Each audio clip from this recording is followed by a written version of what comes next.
हामीलाई नेपाल सरकारले के दिएको छ? 2/3 को बलियो सरकार हुँदा हुँदै पनि मुलुक दैनिक ऋणमा निर्भर किन बन्यो?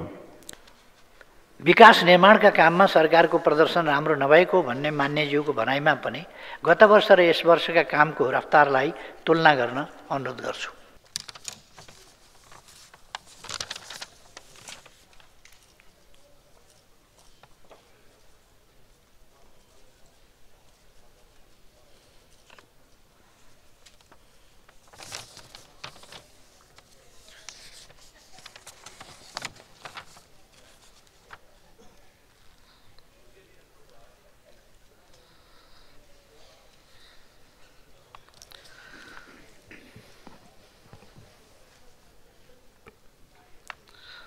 माननीय सदस्यहरू, अब प्रधानमन्त्रीसँग प्रत्यक्ष प्रश्नोत्तर कार्यक्रम प्रारम्भ हुन्छ। सर्वप्रथम प्रश्नकर्ता माननीय सदस्य भगवती चौधरीलाई सम्माननीय प्रधानमन्त्रीसँग प्रश्न सोध्न अनुमति दिन्छु। सम्माननीय प्रधानमन्त्री तथा सम्माननीय सभामुख महोदय, सम्माननीय प्रधानमन्त्रीज्यू, यति बेला मुलुक युवाविहीन बन्दै गइरहेको छ। कक्षा 12 पास गर्ने बित्तिकै उच्च शिक्षा तथा वैदेशिक रोजगारको लागि हजारौँ विद्यार्थीहरू विदेशी रहेका छन्। हाम्रा कलेज विश्वविद्यालयहरूमा विद्यार्थी सङ्ख्या घट्दै गइरहेको अवस्था छन्। गाउँघरमा युवा शक्ति देखिन छाडेको छ। कृषि क्षेत्र ध्वस्त बन्दै गइरहेको अवस्था छ।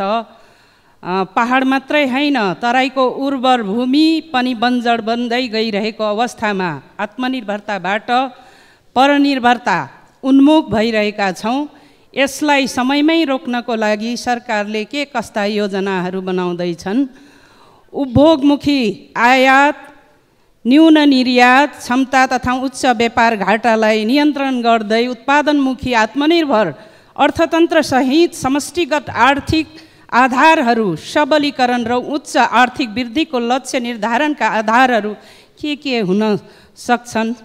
सम्माननीय प्रधानमन्त्रीज्यू, सुनसरी जिल्लाको निर्वाचन क्षेत्र 3 अन्तर्गत पर्ने बुढी खोला, एउटै नाम घोघा खोला, केसलिया खोला, इटहरी उपमहानगरपालिका, दुहबी नगरपालिका, बर्जु गाउँपालिका गरी बग्ने किनारा भई बग्ने नदीले त्यहाँ बसोबास गर्ने गरिब विपन्न किसान, साना किसानदेखि उद्योग व्यवसायीहरूलाई वर्षेनी डुबान तथा ठुलो धनजनको क्षति र शाश्वती बेहोरी रहने अवस्थाहरू सिर्जना गराइरहेको छन्।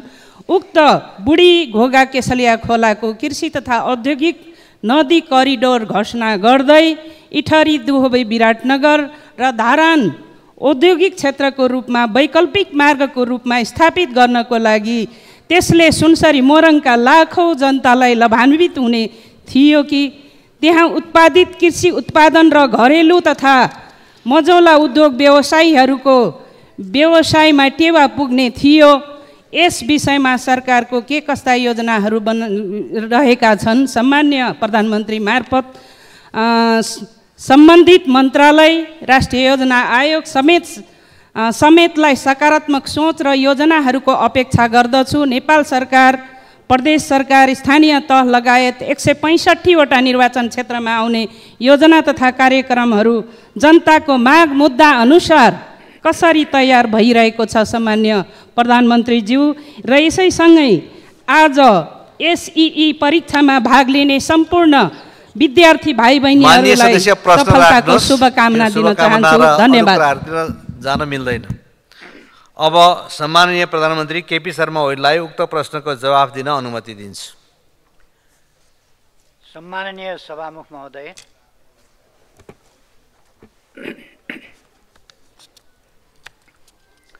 प्रश्नकर्ता मान्यज्यूलाई धन्यवाद भन्न चाहन्छु।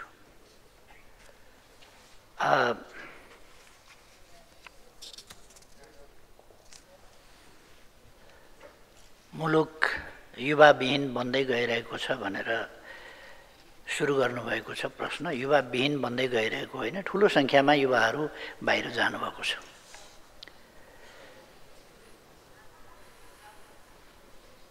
12 पास गर्ने बित्तिकै या त पढाइका लागि या कामका लागि युवाहरू बाहिर गएका छन् र गइरहेका छन् र त्यसले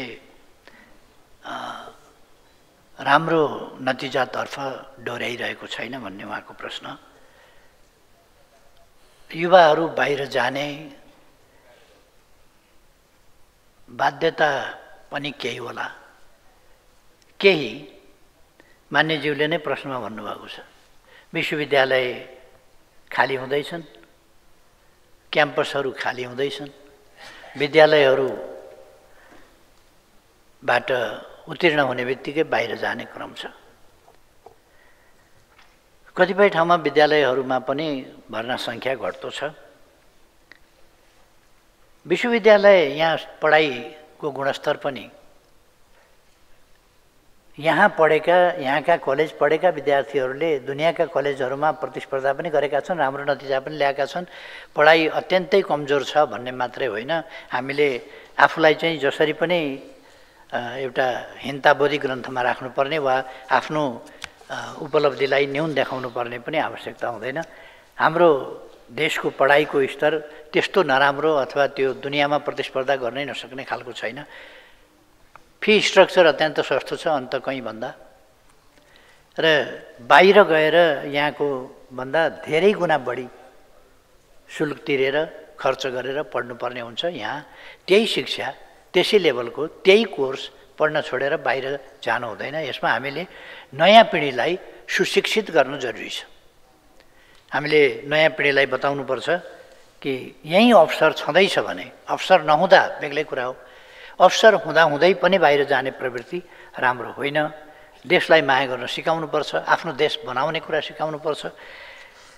अर्को, बाहिर जाने प्रवृत्ति अथवा बाहिर जाने बाध्यता, बाहिर जाने परिस्थितिलाई रोक्नका निम्ति सरकार गम्भीर छ, विभिन्न प्रकारका कार्यक्रमहरू ल्याइराखेका छ र अहिले युवाहरूलाई रोजगारीको मात्रै होइन, हामीले उद्यमशीलताको कुरो गरिरहेका छौँ, उद्यमशील हुन सिकाइरहेका छौँ र उद्यमशील हुन मद्दत पनि गरिरहेका छौँ। उद्यमशील हुनका लागि आवश्यक पर्ने आर्थिक प्रबन्धको कुरा होस् अथवा प्राविधिक प्रबन्धको कुरा होस्, जस्ता कुराहरूमा सरकारले सघाइ पनि रहेको छ। सस्तो ब्याज दरमा ऋण दिने जस्ता कुराहरू र स्टार्टअप अनेक सुरु गर्ने जस्ता कुराहरू, महिला उद्यमीहरूका लागि जन स्टार्टअपका कुराहरूमा प्राथमिकता दिने, यी कुराहरू भइरहेका छन् र यसलाई अझ प्रभावकारी बनाउन एउटा जागरणको हिसाबले र अर्को व्यवस्थापनका हिसाबले, दुईटै हिसाबले सरकार त्यसमा लागिरहेका छ। अहिले संसार अलिक साँघुरो जस्तो बनेको छ, एउटा ग्लोबल भिलेज भन्ने चलन छ। व्यवसाय, रोजगारी र अध्ययनका लागि जतिसुकै विकसित र धनी देशका नागरिक पनि आफ्नो रुचिअनुसार विदेश जाने सिलसिला हुन्छ, त्यसलाई हामी बलजफ्ती रोक्न पनि सक्दैनौँ। र केही बाहिर जाने कुरा त स्वाभाविकै हो, अलिक ठुलो सङ्ख्यामा बाहिर जाने कुरा भइरहेको छ भन्ने कुरा हो। र मान्यज्यूको प्रश्नमै आएको छ कि खेतहरू बाह्रै बन्जर भइराखेका छन्, खेत छ त्यहाँ उत्पादन गर्न पर्ने ठाउँमा त्यो छोडेर ऋण काटेर बाहिर जानु अनि तल्लो बाटोबाट अमेरिका पुग्नु र निष्कासन भएर आउनु, यो उचित तरिका होइन। त्यस कारण यसमा चाहिँ चेतनाको कमी देखिन्छ। त्यो चेतनाको कमीलाई पनि कम गर्नुपर्छ भनेर मैले अघि नै भने, चेतना वृद्धि गर्न जरुरी छ। र यसमा एउटा चाहिँ के छ भने नकारात्मक सोचको फैलावट, यो पनि भएन, त्यो पनि भएन, केही हुँदै भएन, व्यवस्था परिवर्तन भयो, अवस्था परिवर्तन भएन भन्ने भाष्य जुन क्रिएट गर्न खोजिएको छ, त्यसले यो यस देशमा केही हुँदैन, यो देश बन्दैन जस्ता कुराहरू जो लान खोजिएका छ, त्यसले कलिलो मस्तिष्कमा एउटा देशप्रति वैराग्य, निराश भाव, त्यो कुराहरू पनि फैलिएको छ। त्यसले गर्दाखेरि यस्ता कुराहरू सचेत नागरिकले, सचेत हुँ भन्ने तर गम्भीरतापूर्वक यस्ता विषयहरूलाई लिएर सकारात्मक सोचको वृद्धि गर्नुपर्ने, आत्मविश्वास जगाउनु पर्ने, आफ्नो देश आफूले बनाउनु पर्छ भन्ने भावना देशभक्ति जगाउनु पर्ने, त्यसअनुसार काम नहुँदा देशमा बस्नु गौरवको विषय होइन, विदेश जानु गौरवको विषय बनाउने खालका सोचहरू, त्यस प्रकारका प्रचारहरू आदि कुराहरूले पनि यस नकारात्मक ट्रेन्डलाई अलि बढाइरहेको छ, जसलाई हामीले रोक्नुपर्छ। अर्को कुरा, बाहिर अध्ययनका लागि जाने कुराले हाम्रा युवाहरूको प्रतिस्पर्धी क्षमता पनि वृद्धि गरेको छ र युवाहरूले केही गुणस्तरीय शिक्षा प्राप्त गर्ने जुन इच्छा हो त्यसमा पनि राम्रै भएको छ। हाम्रा सबै क्याम्पसमा उत्तिकै गुणस्तरीय शिक्षा छैन भने ती ठाउँहरूबाट अर्को ठाउँमा जानु उहाँहरूको अधिकारको कुरा पनि हो। तर यसलाई हामी हाम्रा गुणस्तर कम भएका ठाउँहरूलाई गुणस्तर वृद्धि गर्ने र बाहिर जानु नपर्ने खालको परिस्थिति, अध्ययनका लागि बाहिर जानु नपर्ने परिस्थिति र खास गरी उद्यमशीलताको विकास मार्फत रोजगारीका अवसरहरू सिर्जना गर्ने र उद्यमशीलता के अरे उत्पादनशीलता र उत्पादन अभिवृद्धि गर्ने र देशका अहिले जस्तो हामीले पूर्वाधारहरू विकास गरेका छौँ, यातायातका क्षेत्रमा विकास गरेका छौँ, सञ्चारका क्षेत्रमा विकास गरेका छौँ, विद्युतको क्षेत्रमा विकास गरेका छौँ, अरू विभिन्न क्षेत्रहरूमा विकास गरेका छौँ र आज झन्डै झन्डै देश जस्तो हिजो दुर्गम देश भनेर चिनिन्थ्यो आज दुर्गम त्यस्तो रहिरहेको छैन। यो कुराहरूलाई हामीले चाहिँ हृदयङ्गम गर्न जरुरी छ र यसलाई सकारात्मक ढङ्गले प्रचार पनि गर्न जरुरी छ। हाम्रा उपलब्धिको चर्चा गर्न जरुरी छ र त्यसमा उपलब्धि हासिल गर्न सकिन्छ भन्ने कुरामा आश्वस्त पार्दै हामी कृषि आधुनिकीकरण, औद्योगिकीकरण, व्यावसायिकीकरण र अरू औद्योगिक क्षेत्रतर्फका कामहरू, पर्यटनका क्षेत्रका सबै क्षेत्रका कामहरूका माध्यमबाट देशलाई आर्थिक ढङ्गले सम्पन्न बनाउन लागिरहेका छौँ। अहिले हामी बजेट नीति कार्यक्रम र बजेट तर्जुमा गर्दैछौँ, त्यस काममा लागेका छौँ र देशका कुनै पनि भागमा कुनै पनि समुदाय पछाडि नपरोस् भन्नका लागि त्यसमा हामी गम्भीर ढङ्गले लागिरहेका छौँ कि कुनै पनि क्षेत्र पछाडि नपर्ने गरी र अहिलेको आर्थिक अवस्थालाई बदल्नका लागि, सकारात्मक ढङ्गले अगाडि बढाउनका लागि हामी काम गरिरहेका छौँ र तिनै तहका सरकारहरूले यसतर्फ आफ्ना प्रयासहरूलाई केन्द्रित गरेका छन्। यो अहिले नीति कार्यक्रम बजेटको समय हो र सङ्घीय सरकार यस मामलामा अत्यन्तै दत्तचित्त भएर लागिरहेको छ। यति भन्दा अब प्रश्नकर्ता मान्य सदस्य वासुदेव घिमिरेलाई प्रश्न गर्न अनुमति दिन्छु।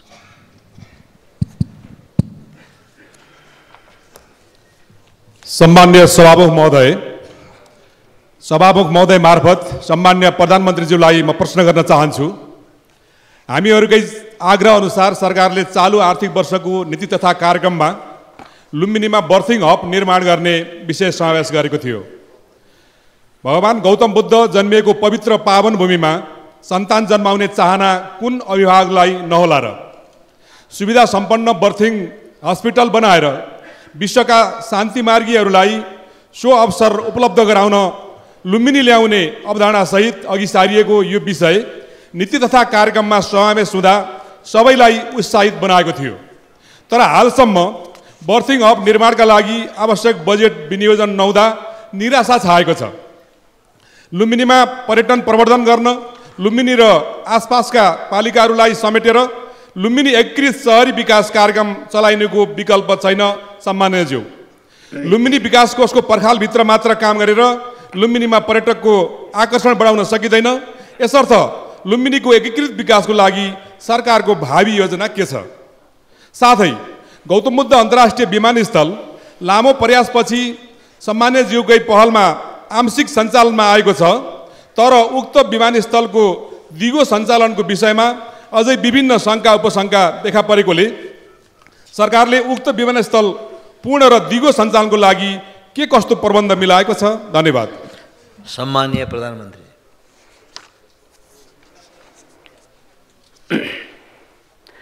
मातृ शिशुको स्वास्थ्य अवस्था सुधार गर्न सरकारले सङ्घ, प्रदेश र स्थानीय तहका अस्पताल एवं स्वास्थ्य संस्थाहरूबाट विभिन्न कार्यक्रमहरू सञ्चालन गर्दै आएको कुरा सर्वविदितै छ।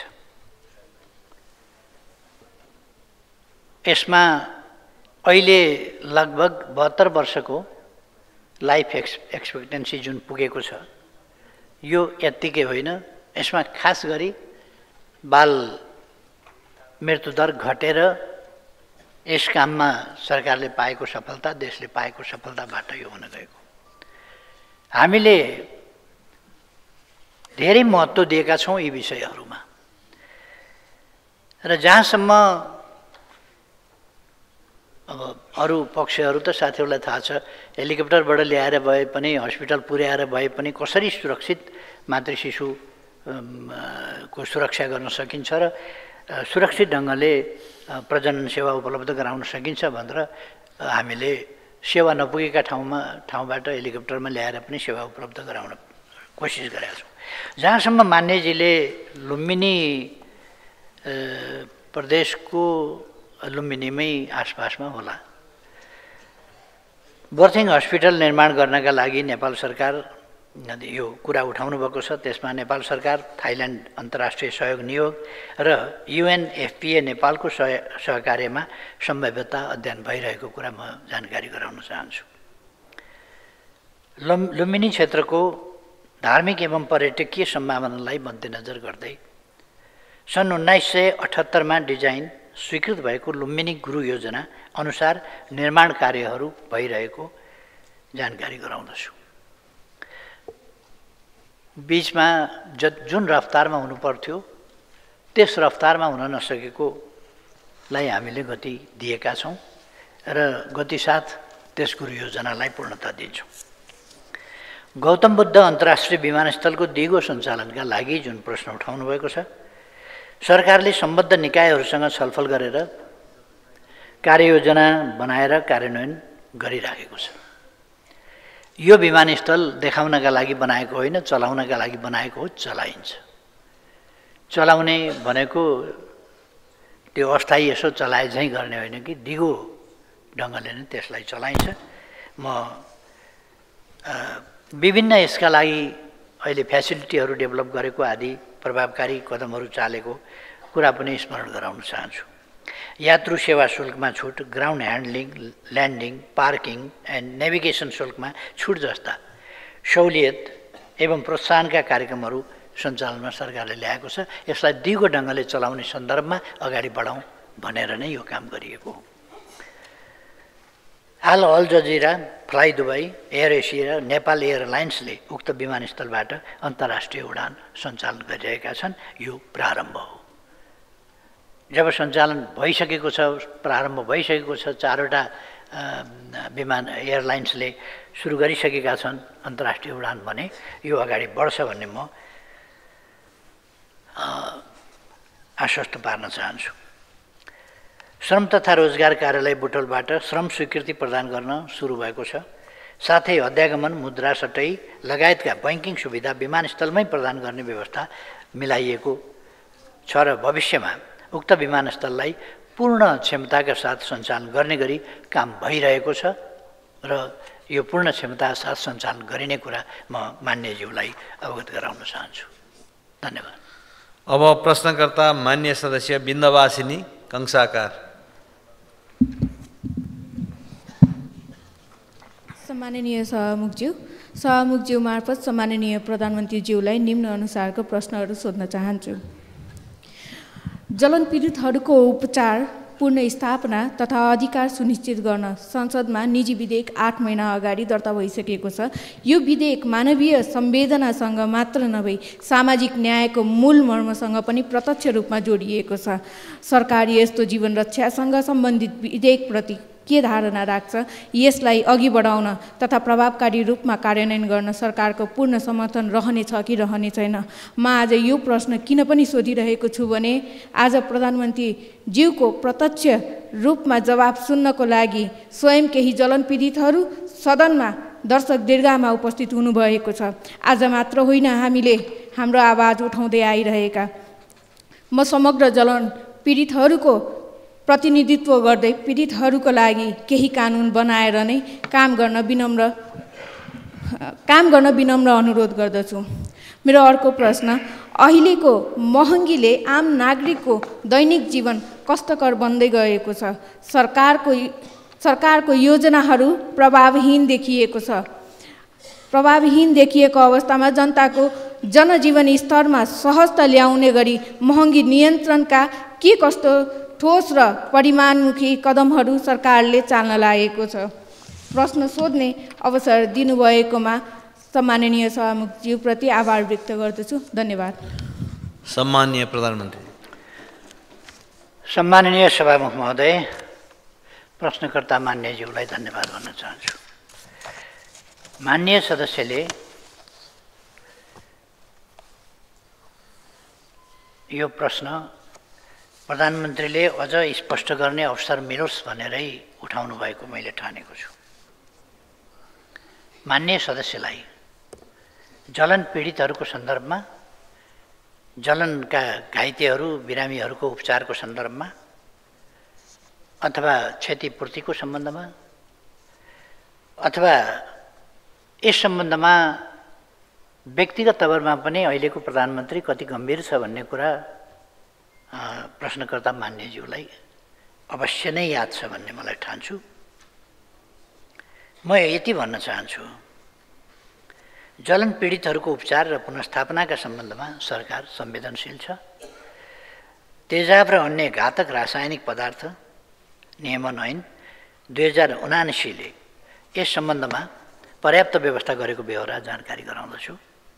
जलन पीडितहरूको उपचार, पुनर्स्थापना तथा अधिकार सम्बन्धमा संसदमा दर्ता भएको निजी विधेयकमा रहेका प्रावधानका सम्बन्धमा सदन वा सम्बन्धित समितिमा हुने छलफलका क्रममा सरकारले आफ्नो धारणा फेरि तपसिल अझ विस्तृतमा राख्ने नै छ।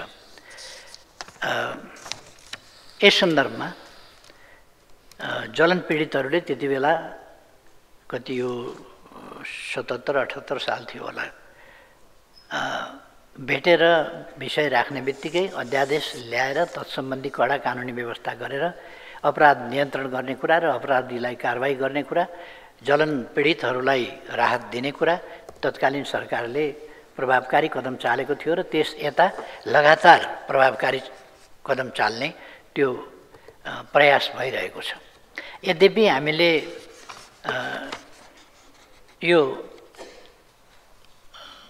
धेरै देशहरूमा अथवा जहाँसुकै पनि यस्ता कुराहरू छिटपुट रूपमा हुने गर्छन्, त्यसलाई हामीले कुनै सामान्य घटनाको रूपमा होइन, त्यसलाई गम्भीरताका साथ लिने र कहीँ कतै पनि आगलागी जन्ने कुरा अथवा जलन जन्ने कुराहरू अथवा तेजाब जस्ता अन्य कुनै प्रकारका रासायनिक वस्तुहरूको प्रयोगद्वारा जलन गराउने कुराहरू या हुने कुराहरू, भुलचुकमा पनि त्यस्ता हुने कुराहरू र त्यसलाई औषधिको रूपमा राख्ने र कहिले कहिले झुक्किएर मान्छेले खाइदिने जस्ता कुराहरूबाट हुने दुर्घटना जस्ता कुराहरू, यस्ता सबै कुराहरूलाई पनि हामीले अत्यन्तै सावधानी साथ जनचेतना पनि जगाउने र सावधानी अपनाउन पनि आग्रह गर्ने देखि लिएर कानुनी प्रबन्ध लगायतका सबै कुराहरू गर्दै जाने र कोही पनि यस्तो पीडामा पर्न नपरोस्, पहिलो प्राथमिकता हाम्रो त्यसमा रहनेछ। परिहाल्यो कथम कदाचित भने उपचार र पुनर्स्थापना गर्ने व्यवस्था गर्न सरकार सजग छ, प्रतिबद्ध छ। अर्को मान्यजीले प्रश्न राख्नुभएको छ, यो महँगी नियन्त्रणको सम्बन्धमा। यो एउटा ग्लोबल फेनोमेनन पनि हो, दुनियाँमा सबैतिर महँगी बढ्दै गएको छ, बढ्दै जान्छ पनि होला सायद। यथास्थितिमा कुनै पनि चिजको मूल्य चाहिँ बसिरहेको हुँदैन सधैँ, चाहे जग्गा जमिनको होस्, चाहे साधारण हामीले दैनिक भान्सामा प्रयोग गर्ने सामानहरूको होस्, कुनै पनि चिजको मूल्य अलिअलि गर्दै बढिराखेको हुन्छ। त्यो हामीले आफ्नै जीवनमा पनि भोगेका छौँ। कुन चिजको मूल्य कहाँ थियो र कुनै पनि वस्तु जति बेर जुन मूल्यमा पाइन्थ्यो त्यो अहिले हामी पाउँदैनौँ, अथवा यो एउटा स्वाभाविक प्रक्रिया पनि हो। तर अनुचित ढङ्गले मूल्यवृद्धि हुनु हुँदैन। नाफाखोरीको हिसाबले, कुनै कार्टेलिङको हिसाबले अथवा अरू हिसाबले अनुचित ढङ्गको मूल्यवृद्धि, अस्वाभाविक ढङ्गको मूल्यवृद्धि हुनु हुँदैन र त्यसबाट मूल्यवृद्धिबाट कसैले अनुचित लाभ लिने गरी त्यस प्रकारका क्रियाकलापहरू हुनु हुँदैन, त्यसलाई सरकारले रोक्छ। र यसमा सरकार प्रतिबद्ध छ। आम नागरिकको दैनिक जीवनसँग जोडिएका उपभोग्य एवं प्रयोगमा आउने सामग्रीहरूको सहज र सुलभ आपूर्ति व्यवस्थापनका लागि बजार अनुगमनलाई नियमित रूपमा सञ्चालन गरिएको छ।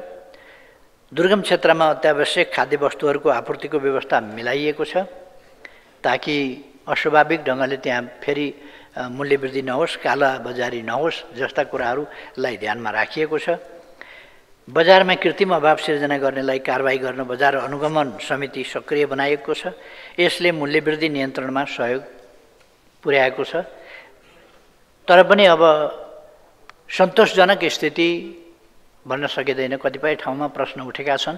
ती कुराहरूलाई सरकारले गम्भीरताका साथ ध्यान दिन्छ, सकारात्मक ढङ्गले ती सुझावहरूलाई लिन्छ र उपभोक्ता अधिकारको संरक्षण र न्यायिक निरूपणका लागि भर्खरै उपभोक्ता अदालतको स्थापना गरेर सञ्चालनमा ल्याइएको छ। यसले अदालतले पनि यस्ता कुरा नियन्त्रण गर्नमा मूल्यवृद्धि वा मूल्यवृद्धि अनुचित ढङ्गले हुनका पछाडिका कारणहरू खोज्ने र नियन्त्रण गर्ने कुरामा मद्दत पुर्याउनेछ भन्ने म ठान्दछु। अब सजिलो के हुन्छ भने बढ्दो महँगी नियन्त्रण गर भन्ने नारा म सानो हुँदादेखि पनि सुनिराखेको छु, अहिलेसम्म पनि सुनिराखेको छु। त्यो नारा सधैँ लोकप्रिय हुन्छ किनभने मूल्य नियन्त्रण गर, सस्तोमा हामीलाई सामान देऊ भन्ने जनताको माग सधैँ जायज छ। त्यसकारण यो लोकप्रिय नै हुन्छ, यो नारा जहिले पनि लोकप्रिय हुन्छ। अब कहिले कहिले अस्थायी रूपमा केही कुराहरूमा मूल्य घट्छ।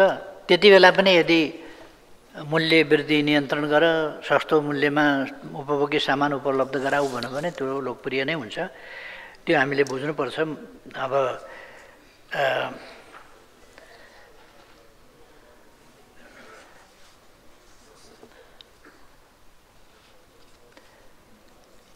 यसमा मैले अरू धेरै कुरा भन्नुभन्दा चालु आर्थिक वर्षको 7 महिनाको अवधिमा औसत उपभोक्ता मूल्यस्फीति 4.16% रहेको छ।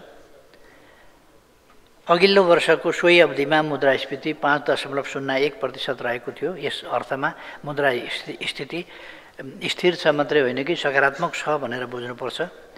र चालु आर्थिक वर्षको लागि सजगतापूर्ण लचिलो मौद्रिक नीतिको कार्यदिशा अपनाइएको छ र त्यसलाई हामी निरन्तरता दिनेछौँ। साथै अनिवार्य नगद अनुपात र बैंक दरलाई समेत समायोजन गरिएको छ। यसबाट अधिक तरलता नियन्त्रण भई उपभोक्ता मुद्रास्फीतिलाई वाञ्छित सीमाभित्र राख्न सहयोग पुग्ने अपेक्षा गरिएको छ। अत्यावश्यक वस्तुहरूको भन्सार दर घटाउने तथा महँगीमा प्रत्यक्ष असर गर्ने वस्तुहरूमा कर छुट प्रदान गर्ने नीतिलाई निरन्तरता दिइनेछ। कृषि उत्पादन वृद्धिका लागि अनुदान र सहुलियत ऋण प्रदान गर्ने कार्यलाई पुनः मूल्याङ्कन गरी यथोचित ढङ्गले त्यसलाई निरन्तरता र व्यवस्थापन दुईटै गरिनेछ। यसबाट खाद्य आपूर्तिमा स्थिरता, कृषिजन्य उपजको उत्पादनमा वृद्धि, कृषिजन्य उत्पादनको आयात व्यवस्थापन साथै मूल्य स्थिरता कायम गर्न समेत सहयोग पुग्नेछ।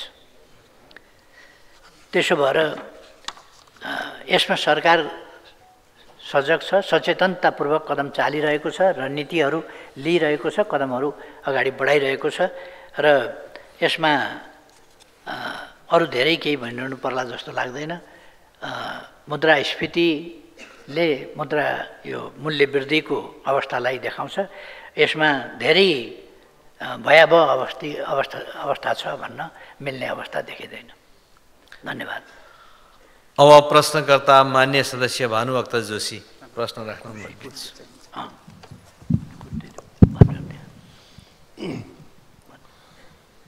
सम्माननीय सभामुख महोदय, सम्माननीय प्रधानमन्त्रीज्यूलाई मेरो प्रश्न यस प्रकार छ।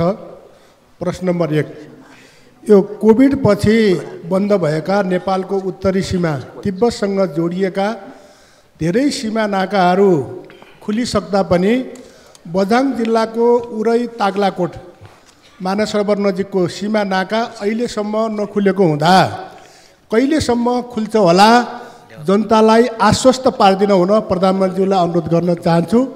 सम्माननीय प्रधानमन्त्रीज्यू, हाम्रो बझाङ जिल्ला लगायतका वरपरका ठाउँको अवस्था के छ भने देवी देवताको विशेष पूजा गर्न पनि मानस सरोवरको जल ल्याउनु पर्ने अवस्था हो।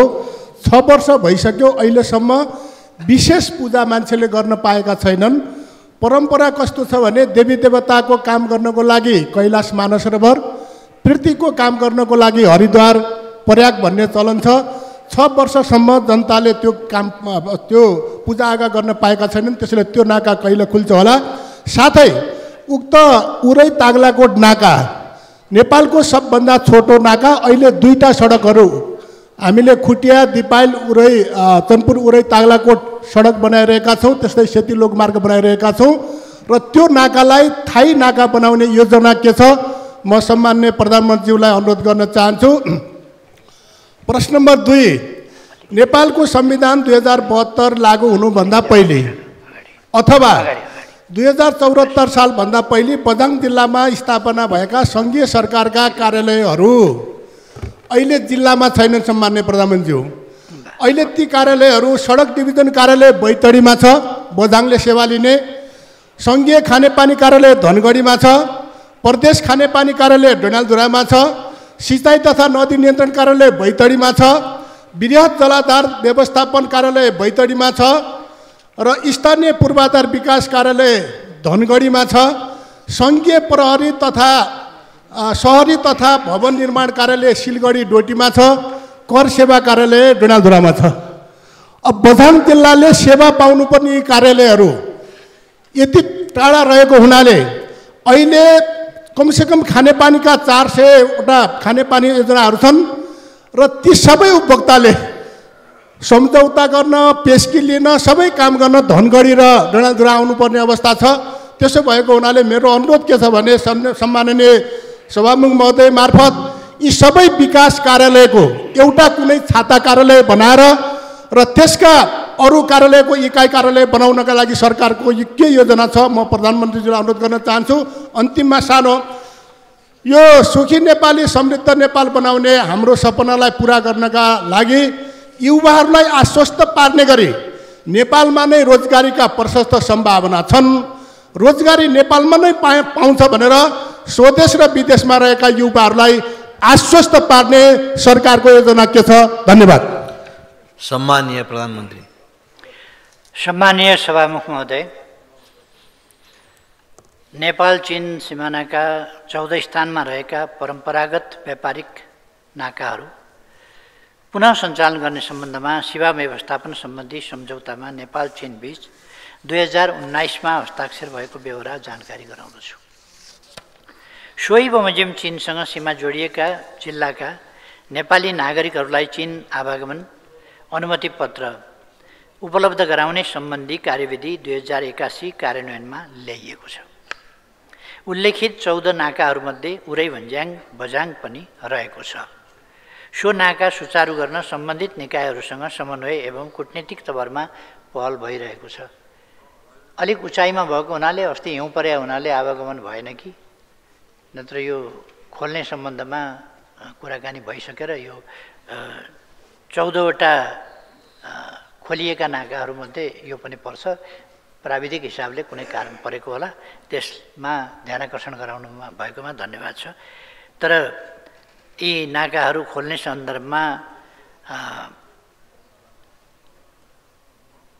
यो कार्यविधिहरू बनाएर चीन सरकारसँग कुरा गरेर नाकाहरू खुलाइएको कुरा मान्यज्यूलाई जानकारी रहेछ, धन्यवाद भन्न चाहन्छु।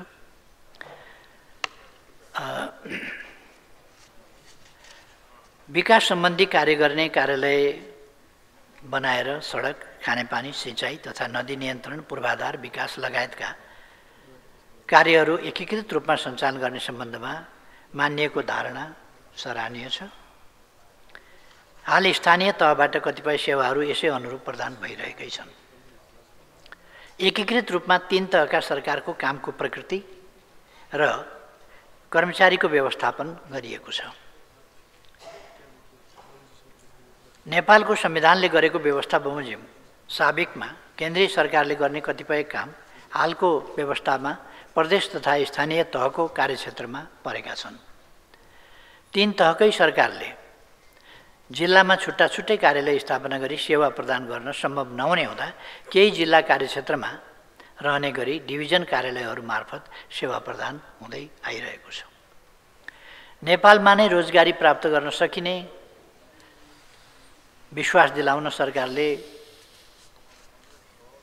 दुईटै हिसाबले, एउटा यथार्थ रूपमा वैचारिक हिसाबले मानिसलाई मानसिक रूपले तयार गर्ने कुरा र अर्को व्यवहारिक कदमहरूद्वारा त्यसमा आश्वस्त पार्ने कुरा गर्दै आएको छ। यस सम्बन्धमा अघिल्लै प्रश्नको जवाफको प्रसङ्गमा मैले काफी कुरा भनिसकेका छु। विभिन्न कार्यक्रमहरू सञ्चालन गरेर त्यसलाई सम्बोधन गर्न पनि खोजिएको छ। रोजगार कार्यक्रम 75-76 देखि हालसम्म करिब 8 लाख सूचीकृत बेरोजगारले रोजगारीको अवसर प्राप्त गरेका छन्। तर यो पर्याप्त हो भन्ने कुरा होइन, यो न्यून हो। तर सरकारले सक्दो प्रयास गरेको कुरा मैले खाली जानकारी गराउन खोजेको हुँ। त्यसै गरेर आन्तरिक रोजगारीका कार्यक्रम अभिवृद्धि गर्नका लागि विभिन्न कार्यक्रमहरू सञ्चालन गर्ने उद्देश्यले आगामी 10 वर्षका लागि आन्तरिक रोजगार प्रवर्धन दशक भनेर घोषणा गरिएको छ। तर आन्तरिक रोजगार दशक भनेर त्यो कार्यान्वयन हुन त्यसरी मात्रै सक्दैन। त्यसकारण त्यसलाई उद्यमशीलताको विकास र रोजगारी प्रवर्धन भन्ने कुरा हामीले राखेका छौँ। र उद्यमशीलताको विकास र रोजगारी प्रवर्धन, उद्यमशीलताको विकास बिना रोजगारी प्रवर्धन हुन सक्दैन। त्यसकारण यसलाई समेत जोडेर अगाडि बढाउन जरुरी छ र यो दशकलाई उद्यमशीलताको विकास र रोजगारीका अवसरहरू वृद्धि गर्ने दशकको रूपमा हामीले लिएका छौँ। धन्यवाद। अब प्रश्नकर्ता मान्य सदस्य बिना कुमारी थनैत प्रश्न गर्न सक्नुहुन्छ।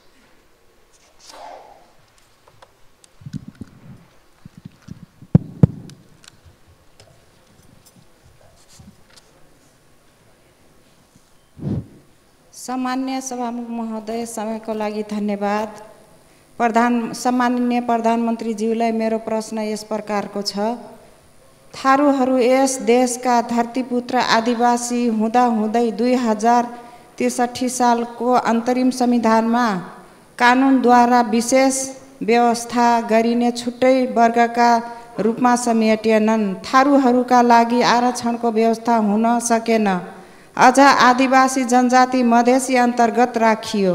सम्माननीय सभामुख महोदय, हाल आएर नेपालको संविधान 2072 सालले थारू र मुस्लिमलाई छुट्टा छुट्टै स्वतन्त्र क्लस्टरका रूपमा राखेको छ। यसै विषयमा सर्वोच्च अदालतको मिति 2079 साल माघ 24 गते नै प्रधानमन्त्री तथा मन्त्री परिषदको कार्यालयमा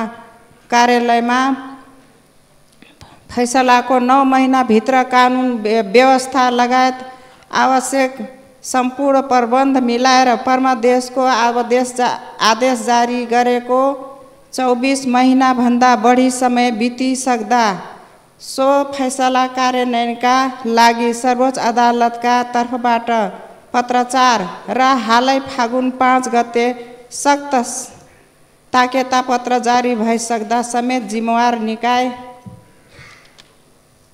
किन मौन छ?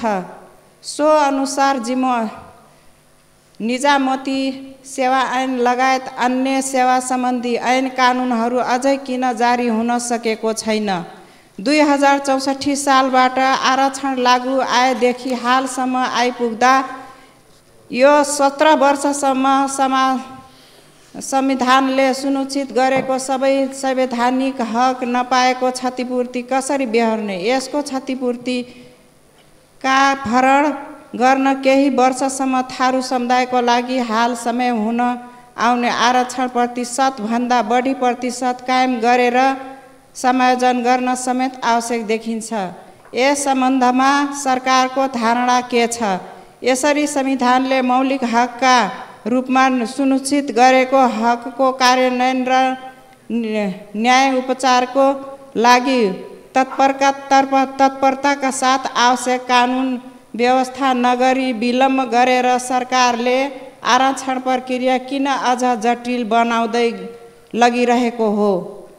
यो सरकार गठन भएको 8 महिना अवधि नेपाल सरकारबाट विभिन्न निकायमा हुन नियुक्ति समानुपातिक समावेशी प्रतिनिधित्वको सम्बन्धमा मधेसी थारू मुस्लिम र दलित वर्ग समावेश भएको आँकडा के छ? धन्यवाद। सम्माननीय प्रधानमन्त्री। सभामुख महोदय, प्रश्नकर्ता माननीयज्यूलाई धन्यवाद भन्न चाहन्छु। सङ्घीय निजामती सेवाको गठन, सञ्चालन र सेवाका शर्त सम्बन्धमा व्यवस्था गर्न बनेको विधेयक 2080 संसदको राज्य व्यवस्था समितिमा दफार छलफल भइरहेकै छ। उक्त विधेयक पारित भई सङ्घीय निजामती सेवा ऐन जारी भए पश्चात थारू तथा मुस्लिम लगायतका अन्य पक्षहरूको आरक्षण लगायतका विषयहरू सम्बोधन हुनेछन्। हालको निजामती सेवा ऐनमा समेत थारू समुदायलाई आदिवासी समुदायमा राखी आरक्षणको अवसर प्रदान गरिएको छ। वर्तमान सरकार गठन भए पश्चात नेपाल सरकार मन्त्री परिषदबाट विभिन्न सार्वजनिक पदहरूमा नियुक्ति गर्ने क्रममा समावेशी सिद्धान्तलाई अवलम्बन गरिएको कुरा म मान्यज्यूलाई अवगत गराउन चाहन्छु। धन्यवाद। अब प्रश्नकर्ता मान्य सदस्य भीम प्रसाद आचार्य।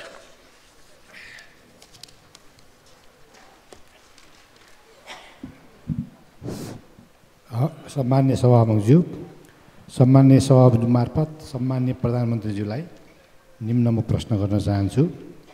त्यस सन्दर्भमा नेपालको विकास र समृद्धिको मूल पिलर कृषि, सिँचाइ र पर्यटनसँग सम्बन्धित एउटा प्रश्न मेरो रहेको छ र त्यसमा प्रश्न नम्बर 1 मा सिँचाइ र नदी नियन्त्रण सम्बन्धमा तमोर चिस्याङ डाइभर्सन, सुनकोशी कमला बहुद्देशीय आयोजना यो यथाशीघ्र सुरु गर्नुपर्ने अवस्था कहाँ पुगेको छ? त्यो देशको सबैभन्दा ठुलो र यो देशको सबैभन्दा ठुलो सुनसरी मोरङ सिँचाइ आयोजनामा कोशी नदीले धार परिवर्तन गर्दा चतारा मूल नहरमा क्षमताको 15% मात्रै पानी अहिले आइरहेको छ। यसले सिँचाइ प्रणालीमा ठुलो समस्या उत्पन्न भएको छ। यो नहरमा क्षमता अनुसार पानी सञ्चालन गर्न कोशीमा ब्यारेज बनाउने वा बेडबार बनाउने वा नहरको मूल मुहान माथि सार्ने विकल्पहरू छन्। त्यसमध्ये सस्तो र छिटो विकल्प भनेको बेडबार बनाउने नै हो। किसानको माग पनि यही छ। गत बर्सातमा यो यही छ। अर्कोमा गत वैशाखमा बुढी खोलाको बाढीले इटरी 3 स्थित बुढी खोलामा निर्मित सिँचाइ नहरको बाँध भत्काउँदा इटरीका ग्रामीण इलाकामा करिब 500 हेक्टर जमिनको सिँचाइ प्रणाली नष्ट भएको र नदी कटानले इटरीको बस्ती बगाउने जोखिम बढेकोले तत्काल नियन्त्रण र सिँचाइ बाँध निर्माणको आवश्यकता छ र त्यो माग जनताले गरिरहेको स्थिति पनि छ। त्यस्तै सुनसरी खोलाको मर्यादाले इनरुवा 10 र देवाङ्गन 2, 3 र 4 नम्बर वाडामा ईदगाह, मदरसा र बस्ती बगाउने जोखिम अस्तिको बाढीले निम्त्याएको छ र त्यसको नियन्त्रण गर्नु अत्यावश्यक छ। त्यो त्यहाँको ज्वलन्त माग पनि हो र यी तीनटै सन्दर्भमा सरकारको पोजिसन स्पष्ट पारिदिन अनुरोध गर्दछु। प्रश्न नम्बर 2 पर्यटन तथा नागरिक उड्डयन सम्बन्धमा विश्वकै ठुलो व्यापार मध्येको एउटा हवाई यातायातको विकास हो र त्यसमा हाम्रो हवाई सेवा निगमको पुनर्संरचना गरेर सक्षम निगम नबनाइकन यसले त्यो च्यालेन्ज मिट गर्न सक्ने स्थिति छैन। त्यसैले यो सक्षम व्यावसायिक योजना तयार गर्ने, यो नेपाल वायु सेवा निगमको पुनर्संरचना गर्ने र मिसन 2024 सम्ममा कमसेकम लिज पर्चेजमा भए पनि 10वटा जहाजहरू सेवा सञ्चालन गर्ने र यो आवश्यकता एकतिर छ भने अर्कोतिर पर्यटन प्रवर्धनको निम्ति नेपाल पर्यटन बोर्डको पुनर्संरचना र त्यसमार्फत विदेश स्थित दूतावासहरू, नियोगहरू, पर्यटन दूतहरू, NRNA, विदेश बस्ने नेपाली विद्यार्थीहरू र नेपाल र विदेशका विभिन्न सङ्घ संस्थालाई परिचालन गर्नुपर्ने काम आवश्यकता छ। पर्यटन ऐन र नियम परिमार्जन गर्न र पोखरा र भैरवा विमानस्थल सञ्चालन तथा निजगढ विमानस्थल निर्माणको काम र अहिले आएको तथ्याङ्कमा भारत र चीनबाट आउने पर्यटकको सङ्ख्या घटिरहेको तथ्याङ्क छ र यो अवस्थालाई फेर्नको लागि सरकारले के काम गरिरहेको छ जानकारी गराइदिनु न हार्दिक अनुरोध गर्दछु। सम्मानीय प्रधानमन्त्री। सभामुख महोदय, सुनसरी र मोरङ जिल्लाको करिब 68,000 हेक्टर जमिन सिँचाइ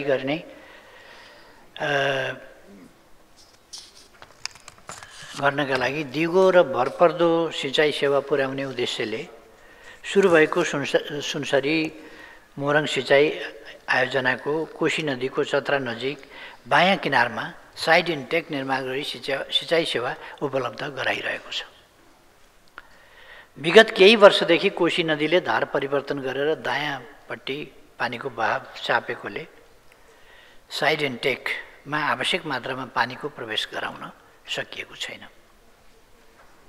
तर आयोजनाले प्रत्येक हिउँदमा अस्थायी बाँध बाँधेर यथासम्भव पानी इन्टेकमा प्रवेश गराई सिँचाइ सुविधा पुर्याउँदै आएको छ।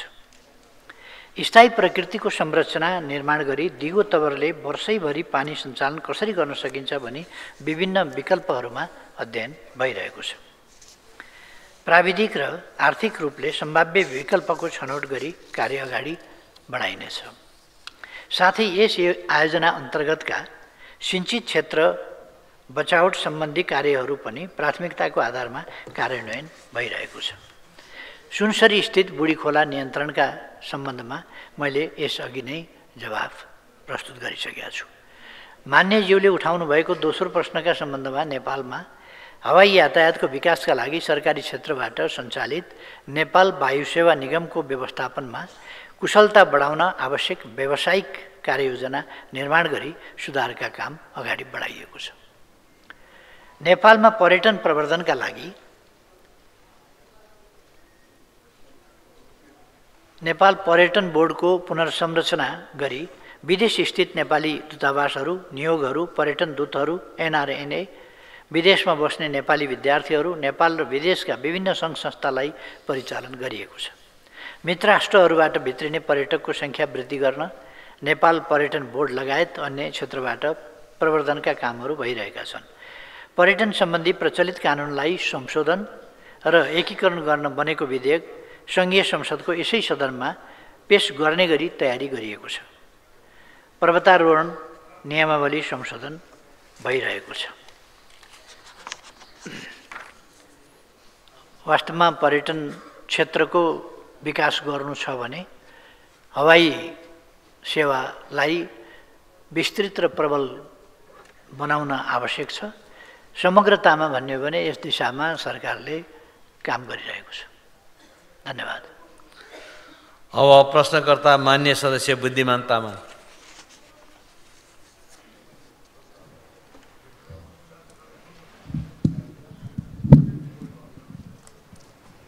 सामान्य सभामुख महोदय, म मान्य सभामुख मार्फत सामान्य प्रधानमन्त्रीलाई यो निम्नलिखित प्रश्नहरू सोध्न चाहन्छु। नेपालको चुच्चे नक्सामा समेटिएको लिबो लेक, कालापानी र लिबियाधुरा भ्रमणमा प्रधानमन्त्रीज्यू कहिले जानुहुन्छ र भ्रमणको कुनै कार्यक्रम बनेको छ कि छैन? प्रश्न नम्बर 2, यो चाहिँ एकदम प्रश्न भयो। नेपाल भारत प्रबुद्ध व्यक्ति समूह इबिजी को प्रतिवेदन भारतका प्रधानमन्त्रीले नबुझेको अवस्थामा नेपालका प्रधानमन्त्रीले पनि उक्त प्रतिवेदन बुझ्न नमिल्ने हो? धन्यवाद। सम्मानीय प्रधानमन्त्री। सम्माननीय सभामुख महोदय, माननीय प्रश्नकर्ता मान्यज्यूलाई म धन्यवाद भन्न चाहन्छु।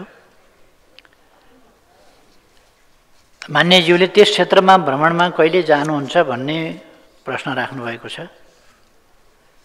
अहिले तत्काल योजना बनेको छैन, पछि जान सकिन्छ।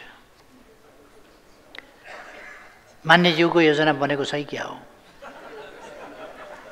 योजना बनेको छ भने राम्रो कुरा हो।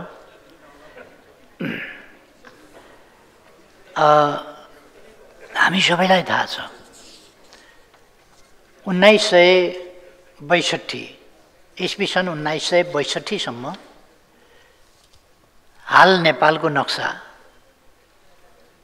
जुन हामीले बनाएका छौँ, हाम्रो संसदले सर्वसम्मतिले त्यसलाई संविधानको अङ्गको रूपमा पनि बनाएको छ, स्वीकारेको छ र त्यो नै यथार्थ हो। यो कुरा 1962 सम्म त्यो भूभाग नेपालकै अधीनमा थियो र नेपालको नक्सा पनि तदनुसार नै थियो र तदनुसार जस्तो अहिलेको नक्सा छ त्यही बमोजिम नै पहिले पनि थियो 62 भन्दा अघि। त्यसपछि नेपालको नक्सा किन फेरियो, कसले फेर्यो, कसको सरकार थियो, कस्तो व्यवस्था थियो, कसको व्यवस्था थियो, मान्यजीलाई याद होला भन्ने म यसो याद गर्छु।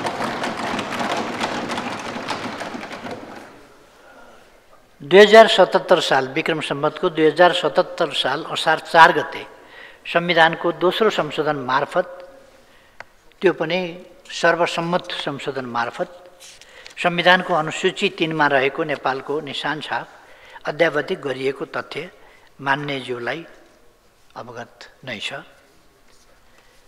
जहाँसम्म इपिजी प्रतिवेदनको कुरा छ, नेपालले नबुझ्ने भनेको छैन। इपिजीमा रहेका अथवा त्यो ग्रुपमै एमिनेन्ट पर्सन्स ग्रुप या त्यो बौद्धिक समूह, उसले नै बुझाउँदाखेरि पहिले भारतका प्रधानमन्त्रीलाई बुझाउने अनि नेपालका प्रधानमन्त्रीलाई बुझाउने भन्ने समझदारी केही बनाएछ। त्यसकारण उसले भारतका प्रधानमन्त्रीलाई पहिले बुझाउन खोजेको हो। एक्लैले बुझेर, एकतर्फले मात्रै बुझेर एकतर्फले मात्रै कार्यान्वयन गर्ने विषय होइन यो।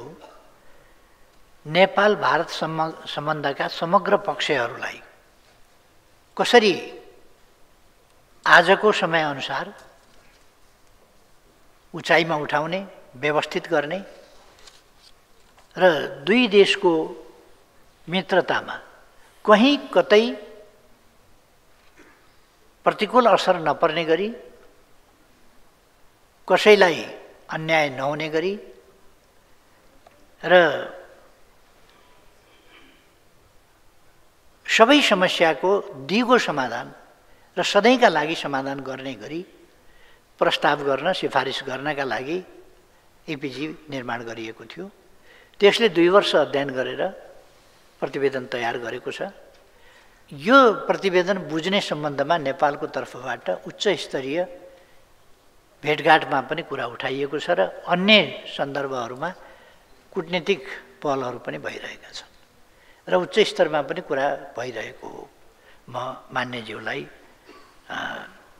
जानकारी गराउन चाहन्छु र यो समझदारीपूर्ण ढङ्गले नै यसको समाधान खोजिनेछ, समाधान हुनेछ भन्ने कुरामा म विश्वास गर्न चाहन्छु। धन्यवाद। अब प्रश्नकर्ता मान्य सदस्य विनिता कठायतलाई प्रश्न सोध्न अनुमति दिन्छु।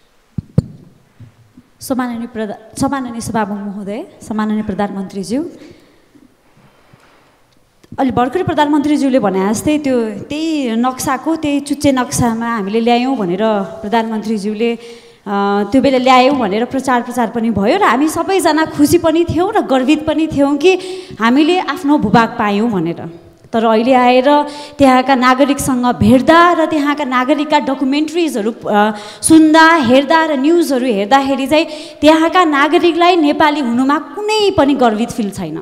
उनीहरूले भन्छन् हामीलाई नेपाल सरकारले के दिएको छ, आफ्नै गाउँ घरमा जानलाई भारतको बाटो हिँड्नु पर्ने नेपाल सरकारले हामीलाई के दिएको छ? महँगाई छ, हामी यहाँ कति महँगाईमा बसेका छौँ। हाम्रो व्यथितिको विषयमा त्यहाँ काठमाडौँको राज्यमा बसेको त्यो सरकारले नभनिदियोस् हामीलाई हामी नेपाली हौँ भनेर।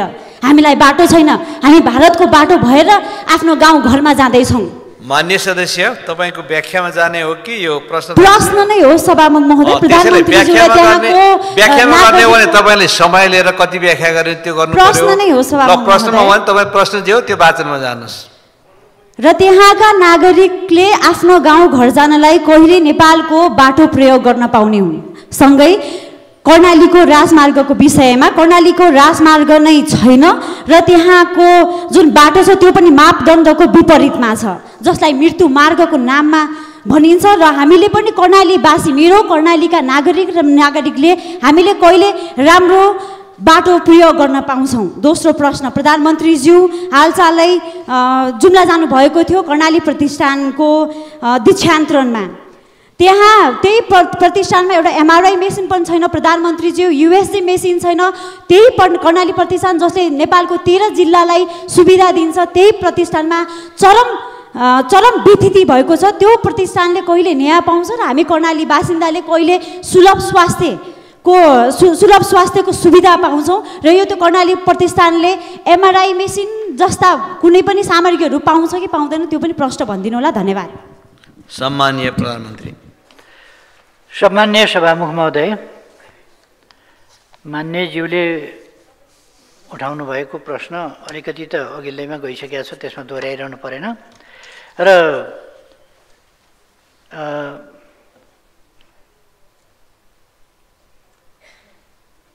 अझै पनि धारचुलाका मान्छे अब आफ्नो घर जान भारतको बाटो भएर जानुपर्ने अवस्था छ।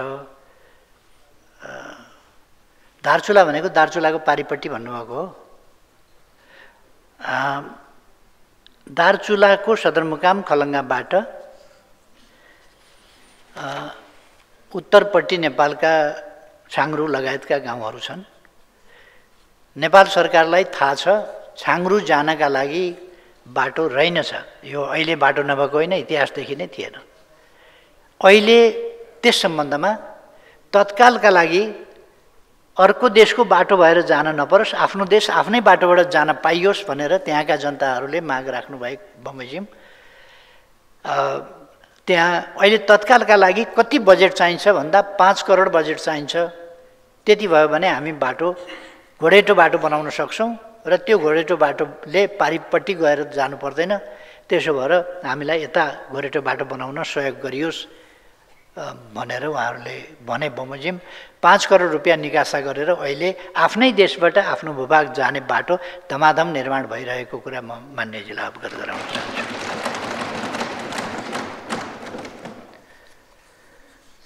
कर्णाली प्रदेश एउटा दुर्गम प्रदेश हो र त्यहाँ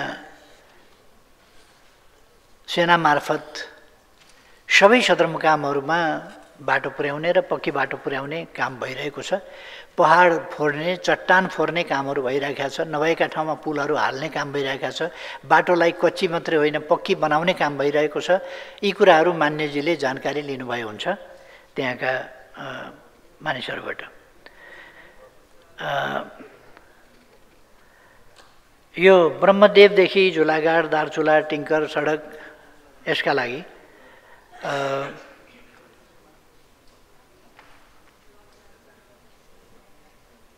यो 43 किलोमिटर सडक निर्माण भइरहेको यो तुषार पानीदेखि टिङ्कर नाकासम्मको कुरा मैले अघि अवगत गराउन छुट्यो होला।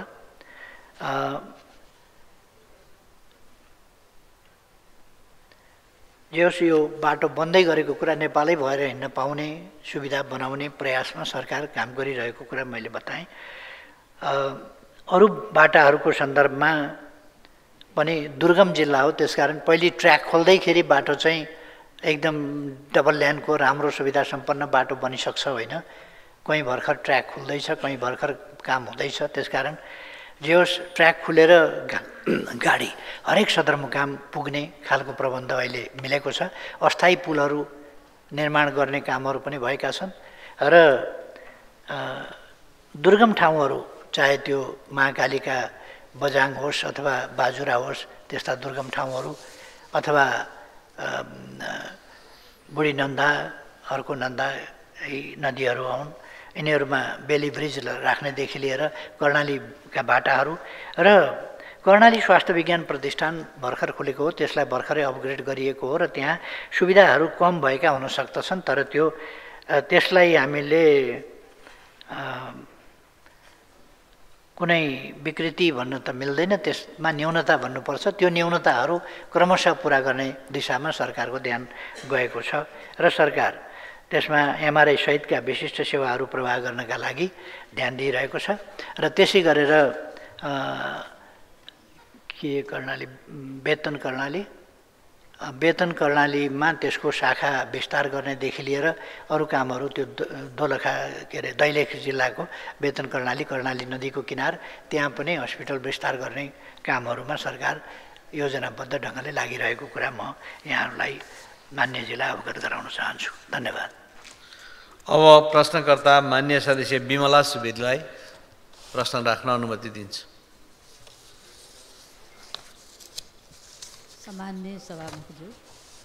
सम्मान्य सभामुखज्यू मार्फत सम्मान्य प्रधानमन्त्रीज्यूलाई म प्रश्न राख्न चाहन्छु।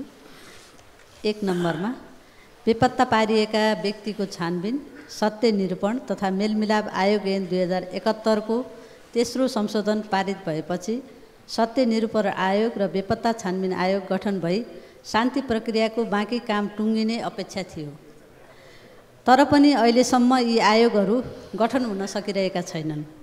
ऐनमा व्यवस्था भए बमोजिमका आयोगहरू किन गठन नभएका हुन्? यी आयोगहरू कहिले गठन भई आम द्वन्द्व पीडितले न्याय पाउँछन्? बेपत्ता योद्धाहरू कहिले सार्वजनिक हुन्छन्? सरकारले शान्ति प्रक्रियाका बाँकी काम टुङ्ग्याउन के काम गरिरहेको छ? म यो प्रश्न गर्न चाहन्छु।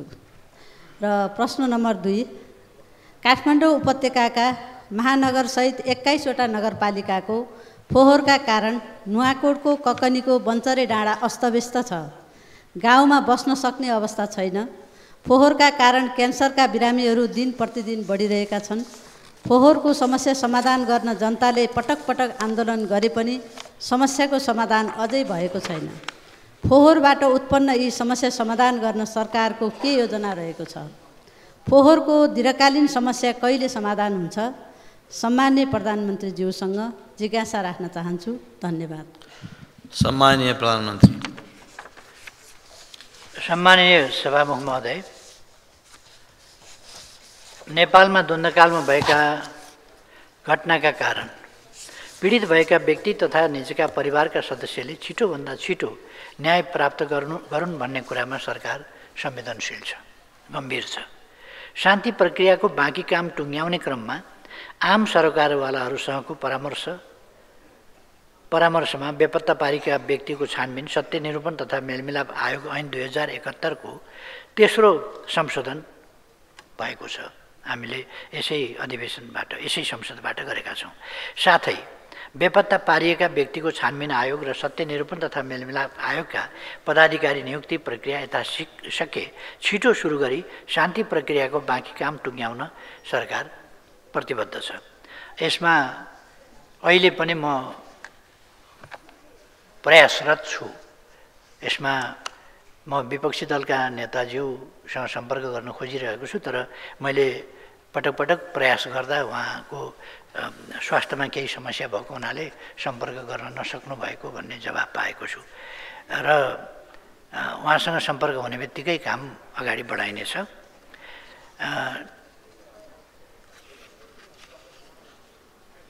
नेपालको संविधानले फोहोर मैला व्यवस्थापनको कार्य स्थानीय तहको कार्यक्षेत्रमा राखेको विदितै छ। दीर्घकालीन रूपमा व्यवस्थित र वैज्ञानिक ढङ्गले फोहोर मैला व्यवस्थापन गर्न अल्पकालीन र दीर्घकालीन योजना तयार भएको छ। नुवाकोट र धादिङको सिमानामा निर्माण गरिएको बन्चरे डाँडा सेनिटरी ल्यान्डफिल साइट तोकेको मापदण्ड बमोजिम सञ्चालन तथा व्यवस्थापन गर्न स्थानीय तहहरूबाट सार्वजनिक निजी साझेदारी प्रणाली मार्फत निजी क्षेत्रलाई परिचालन गर्ने गरी कार्यविधि अघि बढाइएको छ। बन्चरे डाँडामा प्रत्यक्ष प्रभावित क्षेत्र एकिन गर्न पूरक वातावरणीय अध्ययन सुरु भइरहेको छ। फोहोर मैला स्रोतमा नै वर्गीकरण गराउने व्यवस्था गर्ने, यसको सहजीकरणको लागि फोहोर मैला स्थानान्तरण केन्द्रको व्यवस्थापन गर्ने, फरक गाडीमा फरक दिनमा जैविक र अजैविक फोहोर सङ्कलन गर्ने, मल र मेटेरियल रिकभरी फेसिलिटी निर्माण गरी सञ्चालन गर्ने जस्ता कार्यलाई प्राथमिकता दिई योजनाबद्ध रूपमा स्थानीय तहहरू मार्फत सञ्चालनमा ल्याइनेछ। यसका लागि विभिन्न विषयगत मन्त्रालयहरूले आवश्यक प्राविधिक सहयोग तथा सहजीकरण गर्ने योजना रहेको छ। यसमा खास गरी स्थानीय तहको सरकारको रुचि र त्यसमा सहकार्यको आवश्यकता छ। यसमा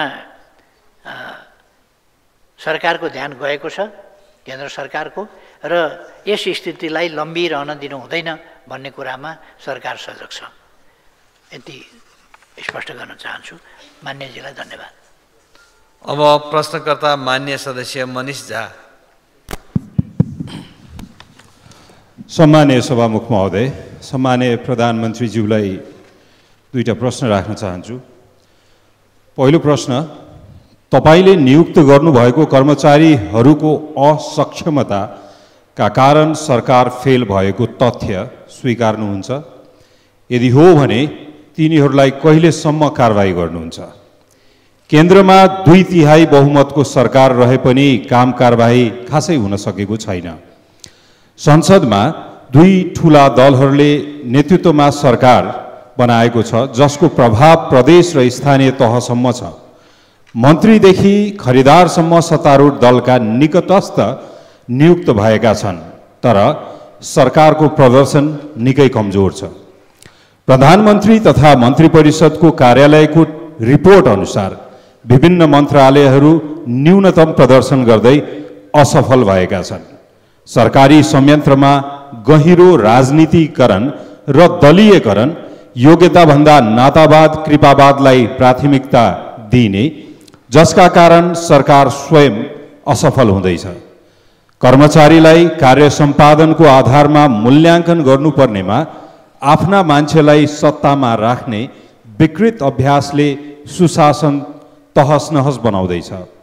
right man in the right प्लेसको सिद्धान्तको सट्टा माई म्यान इन माई प्लेसको गलत अभ्यासले सरकारलाई असफल बनाउँदैछ। अब प्रश्न उठ्छ, सरकारले आफैलाई असफल बनाउने कर्मचारीहरूलाई कारबाही गर्नेछ कि गर्दैन? यदि कारबाही गर्छ भने कहिलेसम्म र कसरी? मेरो दोस्रो प्रश्न रहेको छ, 2/3 को बलियो सरकार हुँदाहुँदै पनि मुलुक दैनिक ऋणमा निर्भर किन बन्यो? सरकारको योजनाबद्ध रूपमा सिर्जित अवस्था हो? पछिल्लो पटक सम्माननीय प्रधानमन्त्रीज्यूले शपथ लिने बेलामा नेपाल सरकार चलाउन मात्र दैनिक 1 अर्ब ऋण लिनुपर्ने अवस्था थियो। आजको दिनसम्म आइपुग्दा दैनिक 1.5 अर्ब भन्दा बढीको ऋण लिनुपर्ने अवस्थामा मुलुक पुगिसकेको छ। निजी क्षेत्र हतोत्साहित छ। 2/3 को ठूला ठूला दलको बलियो सरकार हुँदा पनि किन यस्ता दुरावस्थामा मुलुक पुगेको होला? 2/3 को बलमा तपाईहरूले योजनाबद्ध ढङ्गबाट सुनियोजित रूपमा यो अवस्था निर्माण गर्नु खोज्नु भएको त होइन कतै? धन्यवाद। सम्माननीय प्रधानमन्त्री। सम्माननीय सभामुख महोदय,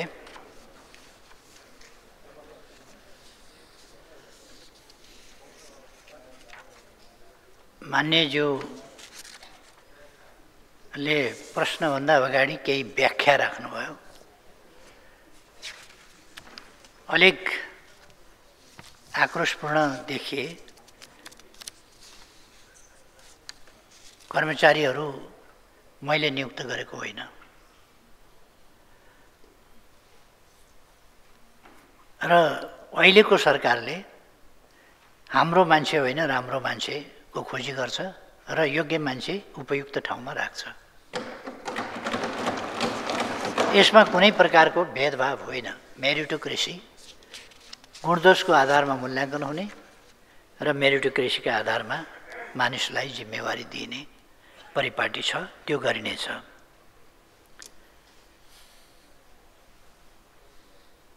आफ्ना मान्छेहरू नियुक्त गरेको भन्ने कुरा,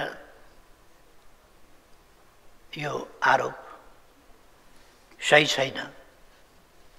त्यसकारण अझ मेरो हैसियत, मेरो हकमा भन्नुहुन्छ भने मेरो आफ्नो मान्छे भन्ने कुनै हिसाबले,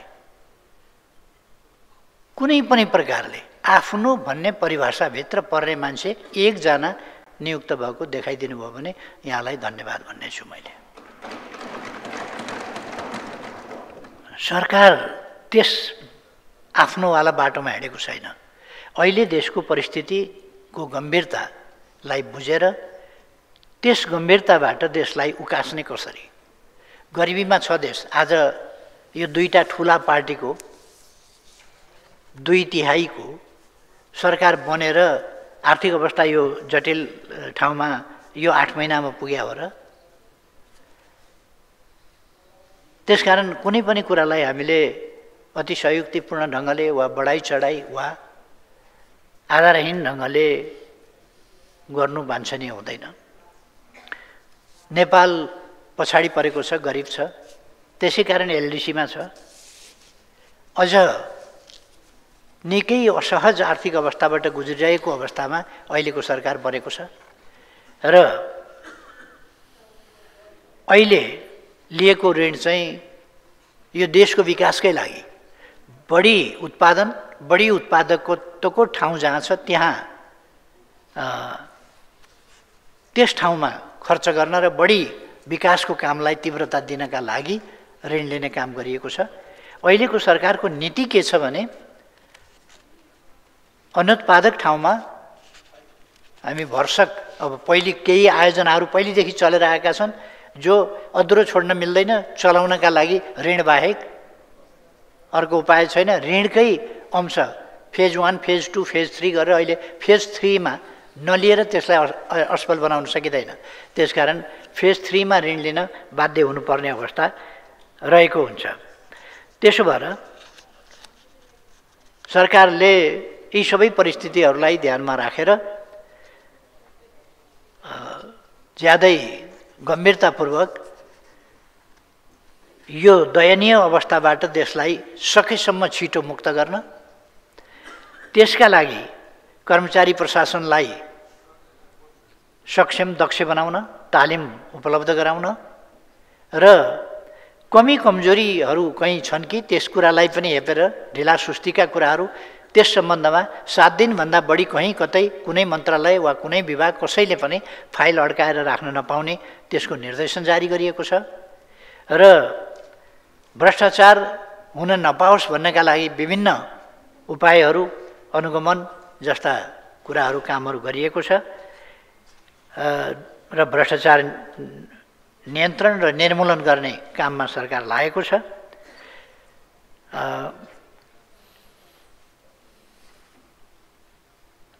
कर्मचारीहरूको नियुक्ति म मान्यज्यूलाई फेरि स्मरण गराउन चाहन्छु। कर्मचारीहरूको नियुक्ति लोकसेवा मार्फत हुन्छ, त्यहाँ आफन्तको कुरा होइन र लोकसेवाले यसअघि पनि त्यसो गरेको थियो भन्ने कुरा म मान्दिनँ, अहिले पनि त्यसो गर्छ भन्ने कुरा म मान्दिनँ र भविष्यमा पनि लोकसेवाले कुनै सरकारलाई आफ्ना मान्छे भर्ती गर्न सहयोग पुर्याउँछ या भर्ती गरिदिन्छ। लोकसेवाले निष्पक्ष परीक्षा लिँदैन र निष्पक्ष पासफेल गर्ने कुरा गर्दैन भन्ने मलाई विश्वास लाग्दैन। लोकसेवा आयोगबाट कर्मचारीहरू नियुक्त हुने गरेका छन्। तिनै तहमा कर्मचारीको नियुक्ति लोकसेवा आयोगको सिफारिसमा योग्यताको आधारमा गर्ने गरिएको मान्यजीलाई जानकारी अवश्य छ भन्ने लाग्छ। कर्मचारीको ज्ञान, सिप, अनुभव र कार्यक्षमताको आधारमा पदस्थापन र सरुवा गर्ने गरिएको छ। कानुन विपरीत कार्य गर्ने कर्मचारीलाई कारबाही कहिले हुन्छ भन्ने मान्यज्यूको जुन प्रश्न छ, यसमा पनि हाम्रो संवैधानिक क्षेत्राधिकार तथा कानुनी प्रबन्ध हेर्न मान्यज्यूलाई अनुरोध गर्दछु। त्यसका आफ्ना विधि छन्, आफ्ना तरिका छन्, आफ्ना प्रक्रिया छन्, तदनुसार नै हुने छ। त्यो म फेरि जानकारी गराउन चाहन्छु। कानुन विपरीत काम गरेको भए कारबाही गर्ने संवैधानिक निकायहरू छन् अथवा त्यसको कानुनी व्यवस्था पनि छ, त्यसका लागि प्रक्रिया पनि छ र त्यसका लागि निकायहरू पनि छन्, तदनुसार नै हुन्छ। ती निकायहरूले कानुन विपरीत काम गर्ने व्यक्तिलाई कारबाही गर्ने गर्छन् र त्यस्ता व्यक्तिहरू सजायको भागीदार हुन्छन् र भइरहेका पनि छन्। सरकारी संयन्त्रहरूमा हुने सरुवा बढुवा र नियुक्तिमा नातावाद कृपावाद भयो भन्ने मान्यजीको प्रश्नलाई म अस्वीकार गर्न चाहन्छु। त्यो गलत आरोप हो। यसअघि भएका गलत अभ्यासहरूलाई तोडेर सरकारले मेरिट बेसमा बढुवा र नियुक्तिको काम गरिरहेको छ। सानो उदाहरण दिन्छु। नेपाल प्रहरीका प्रमुख नियुक्त गर्दा यसअघि कस्ता कस्ता कुरा सुन्न पर्थ्यो, यसपटक त्यस्तो सुन्न देख्न परेन। अब कसैलाई रहर भएर भन्छ भने त्यो फेरि जवाफ दिनुपर्ने हुन्छ। विकास निर्माणका काममा सरकारको प्रदर्शन राम्रो नभएको भन्ने मान्यज्यूको भनाइमा पनि गत वर्ष र यस वर्षका कामको रफ्तारलाई तुलना गर्न अनुरोध गर्छु। यो सरकार आउनु अघि बुटोल नारायणघाट सडक खण्डको काम रोकिएको थियो, लामो समयदेखि रोकिएको थियो, जनताले शास्ति पाइरहेका थिए। मान्यजीलाई म केही जवाफ दिनभन्दा एकपल्ट त्यहाँ गएर निर्माण कार्यको रफ्तार त्यहाँको गतिलाई हेर्न कष्ट गर्न सक्नुहुन्छ कि आग्रह गर्न चाहन्छु। यो सरकार मुगलिन पोखरा सडकको काम पनि हेर्नुभएको होला, त्यहाँ पनि कसरी तीव्रता दिएको छ भन्ने कुरा। कामहरूको तुलना गरेर यस्ता प्रश्न आएको भए राम्रो हुन्थ्यो भन्ने मलाई लाग्छ र प्रश्नहरू यथार्थमा आधारित प्रश्न भए राम्रो हुन्थ्यो। यथार्थमा आधारित नहुँदा जवाफ दिँदाखेरि होइन भन्नु पर्यो। कस्तो नमज्जा लाग्छ भने मान्यज्यूले भनेको कुरा अब गलत भनेपछि गलत भन्नुभयो भन्नु परेको, होइन भन्न नपरे हुन्थ्यो जस्तो लाग्छ। प्रश्नको रूपमा आइदिए जवाफ दिन सजिलो हुन्थ्यो, आरोपको रूपमा आएपछि खण्डन गर्ने बाध्यता आइलाग्छ। मान्यज्यूको दोस्रो प्रश्न छ, मुलुक चलाउन ऋण लिनु पर्यो, उद्योगी व्यवसायीहरू हतोत्साही छन्, संसारका शक्तिशाली र ठुला भनिएका देशले पनि ऋण लिन्छन्, हामीले पनि ऋण लिन्छौँ। मुख्य कुरा ऋण केका लागि भन्ने कुरा हो। अघि नै मैले भनिसकेँ कि हामीले उत्पादनमूलक क्षेत्रमा, त्यही पनि उत्पादकत्व वृद्धिको क्षेत्रमा, कहीँ उद्यमशीलताको विकासको सन्दर्भमा, कहीँ यस्तो पूर्वाधारको विकासको सन्दर्भमा जसले राष्ट्रको विकासको काममा तीव्र प्रतिफल दिन्छ, तीव्र मद्दत पुर्याउँछ, त्यस्तो ठाउँमा ऋण लिएको छ। अरूले पनि ऋण लिन्छन् र त्यस्ता क्षेत्रमा परिचालन गर्न लिइने ऋण त्यो नकारात्मक होइन। र हामीले ऋणका सिद्धान्तहरू कस्ता हुन्छन् ती कुराहरू, आर्थिक सिद्धान्त, अब ऋण नपरे त राम्रो हो, लिनु परेका खण्डमा कस्ता कुराहरूमा ऋण लिने नलिने नीतिमा स्पष्ट भएर, लगानीका क्षेत्रहरू तोकेर स्पष्ट भएर, हाम्रा आवश्यकता र हाम्रा प्राथमिकतामा आधारित भएर हामीले लिएका छौँ। र प्रतिफल नदिने खालका कुराहरूमा भन्दा प्रतिफलका लागि केही पूर्वाधारमा जसले पछि प्रतिफल राम्रो दिन्छ, त्यसो भएर मैले ऋण लिएको कुरालाई मात्रै होइन कि त्यसको प्रतिफलको पाटोलाई पनि हेर्न आग्रह गर्न चाहन्छु। र उद्योगी व्यवसायीहरू अहिलेको सरकार आएपछि हतोत्साही भएका छन् भन्ने कुरा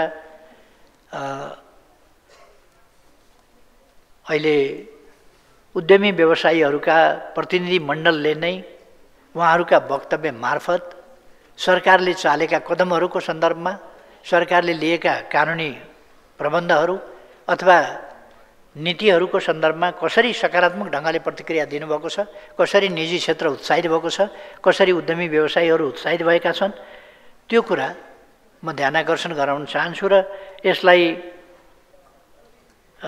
अलिकति सच्याउनु पर्छ भन्ने मलाई लाग्छ।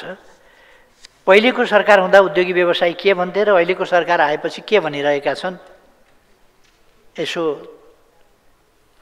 पत्र पत्रिका सञ्चार माध्यम हेरेर गरे पनि हुन्थ्यो।